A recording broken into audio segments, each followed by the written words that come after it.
মা বলতে আমার ছেলেটা খুবই খারাপ, বউয়ের কথা শুনে।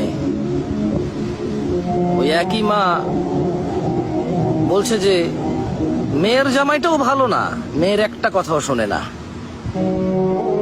বোন বাপের বাড়ি এসে বলল যে ভাইটা আগের মতো নেই, খারাপ হয়ে গেছে, তত্ত্ব তালাশ করে না, দাওয়াত দেয় না, খোঁজ খবর নেয় না, ঈদ চাঁদ কোরবানি যায় জামা কাপড় দেয় না, একটু দাওয়াতও করে না, একটু বিপদে পড়লে হেল্প করে না।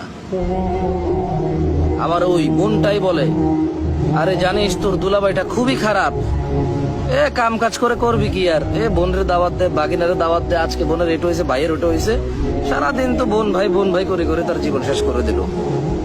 ভালো পড়েনি জামাইটা, মানে ভালো পড়েনি। অবাক অবাক করা চরিত্র না? মা তার ছেলের জন্য যে চরিত্রকে অপছন্দ করে, ঘৃণা করে, বদদোয়া করে, কিন্তু মা তার মেয়ের জামাইয়ের জন্য এমন চরিত্রের আকাঙ্ক্ষা করে এবং কামনা করে, দোয়া করে।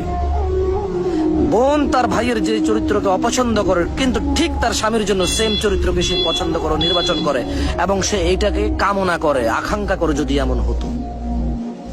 সমাজের এই স্যাড চরিত্র আমাকে ভাবায়। আমি সবাইকে বলবো না, এরকম হয়, আমরা দেখেছি।